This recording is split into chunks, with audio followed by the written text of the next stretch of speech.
Hello friends, welcome to ஜோஸ் Tamil health and beauty. இன்றைக்கி நம்ம வீட்டிலே ரொம்ப எளிமையாக கற்றாழை ஜெல் மார்க்கெட்டில் கிடைக்கிற மாதிரி எப்படி ஜெல்லியாக தயாரிக்கலாம் தான் முக்கியமாக பார்க்க போகிறோம். இன்றைக்கி நம்ம தயாரிக்கக்கூடிய இந்த கற்றாழை ஜெல் அதுக்கெல்லாம் பயன்படுத்த போகிறோம் அப்படின்னு பார்த்தீங்கன்னா, முகத்தில் இருக்கக்கூடிய கரும்புள்ளி, அந்த ஓப்பன் போர் சொல்லக்கூடிய பள்ளங்கள் மறையறதுக்கு பயனுள்ளதாக இருக்கும்.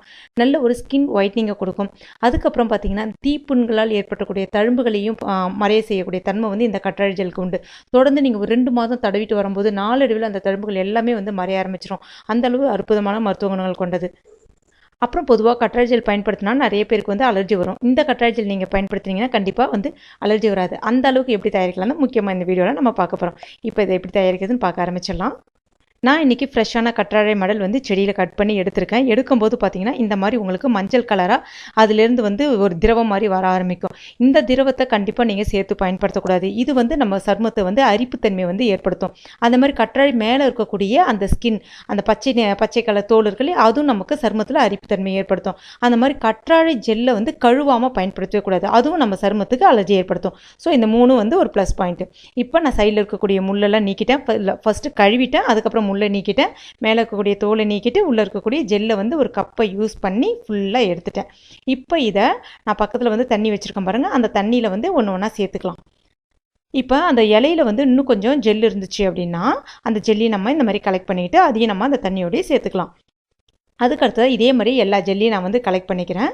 கலெக்ட் பண்ணிவிட்டு இந்த மாதிரி ஒரு ஃபில்டர் யூஸ் பண்ணிவிட்டு இந்த தண்ணியை அதில் வடிகட்டுறேன். வடிகட்டினா மேலே உங்களுக்கு ஜெல்லு கலெக்ட் ஆகிடும். அதுக்கப்புறம் மறுபடியும் ஒரு புது தண்ணியை எடுத்து இதில் ஊற்றிட்டு மறுபடியும் ஒரு கழுவிக்கலாம். இன்னொரு தடவை தண்ணி ஊற்றி கழுவுங்க. ஆக மொத்தம் 3 தடவை இப்போ நம்ம கழுவிருக்கோம். இப்போ இதை ஒரு மிக்ஸி ஜாரில் சேர்த்துக்கலாம். தண்ணிக்குன்னு எதுவுமே ஊற்றாதீங்க.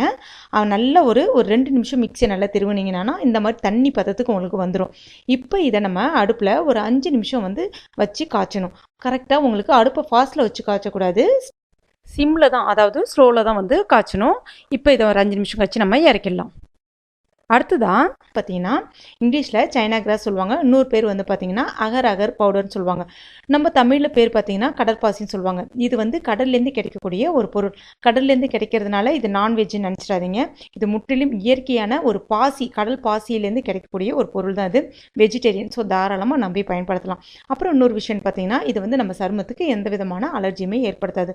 முக்கியமாக நம்ம சருமத்துக்கு நல்ல ஒரு ஸ்கின் டைட்னிங் கிடைக்கும் போது நேச்சுரலாகவே நம்ம ஸ்கின்னுக்கு நல்ல ஒரு க்ளோ கிடைக்கும். முகத்தில் இருக்கக்கூடிய தழும்புகள் எல்லாமே மறைய ஆரம்பிக்கும். இது எதுக்காக பயன்படுத்துகிறாங்கன்னா நம்மளுடைய உணவுகளில், அதாவது இது கெமிக்கல் கிடையாது, ஃபுல் அண்ட் ஃபுல் இயற்கை உணவுப் பொருட்களில் பயன்படுத்தக்கூடிய ஒரு பொருள். ஜெல்லிலாம் தயாரிக்கிறாங்களே அதில் கலக்கக்கூடிய ஒரு பொருள் தான். இப்போ இதை பயன்படுத்தி தான் நம்ம ஜெல்லி ரெடி பண்ண போகிறோம். இது உள்ளே எப்படி இருக்குன்னு பார்த்துடலாம். இந்த மாதிரி நூலாக இருக்கிற மாதிரி இருக்கும். இதை நம்ம எல்லாத்தையுமே பயன்படுத்த போகிறது கிடையாது. இந்த அளவுக்கு எடுத்து பயன்படுத்தினா போதும். ஒரு பாத்திரத்தில் 100 ml அளவுக்கு நான் தண்ணி விட்டுருக்கேன். இந்த அளவுக்கு நான் கொஞ்சம் ஜெல்லியை அதாவது இந்த இதை சேர்த்துக்கிறேன். இப்போ ஒரு கொதி வரட்டும். கொதி வந்த பிறகு இது கூட கொஞ்சமாக குங்குமப்பூ சேர்க்குறேன். குங்குமப்பூ சேர்க்கறதுனால இந்த ஜெல்லை நம்ம தலைக்கு பயன்படுத்த முடியாது. நான் ஏற்கனவே ஒரு ஜெல் எப்படி ரெடி பண்ணணுன்றது போட்டிருக்கேன். அதை நீங்கள் ரெடி பண்ணீங்க அப்படின்னா நீங்கள் தலைக்கு பயன்படுத்தலாம்.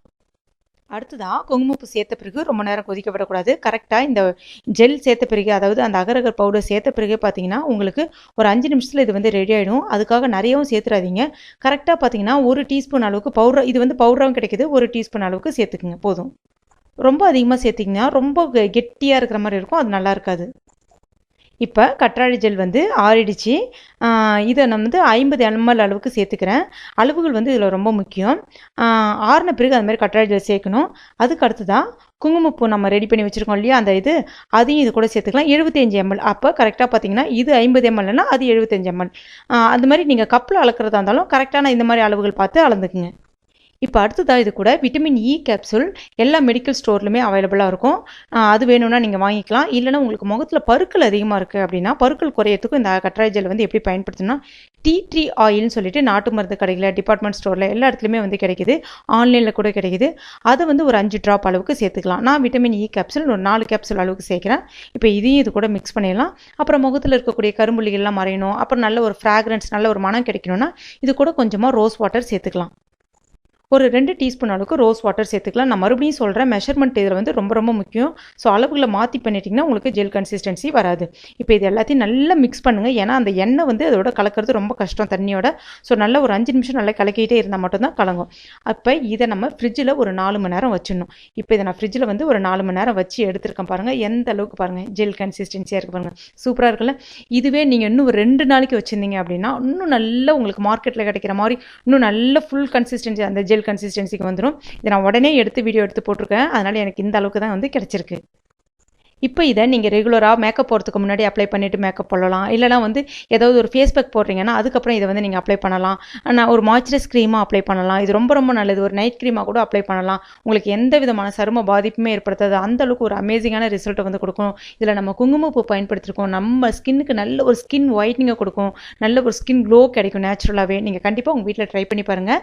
இது வந்து நீங்கள் அப் டு ஒரு 3 மாதம் வரைக்கும் நீங்கள் ஃப்ரிட்ஜில் வச்சு பயன்படுத்த முடியும், கெட்டு போகாது. என்ன ஃப்ரெண்ட்ஸ், இந்த டிப்ஸ் எல்லாமே உங்களுக்கு பயனுள்ளதாக இருந்திருக்குன்னு நினைக்கிறேன். பயனுள்ளதாக இருந்துச்சுன்னா மறக்காம இந்த வீடியோவை லைக் பண்ணுங்கள், ஷேர் பண்ணுங்கள். மேலும் இது போன்ற தகவலுக்கு நம்ம சேனலை இது வரைக்கும் நீங்கள் சப்ஸ்கிரைப் பண்ணாத நண்பர்களாக இருந்தீங்கன்னா உடனே சப்ஸ்கிரைப் பண்ணுங்கள். தேங்க்யூ.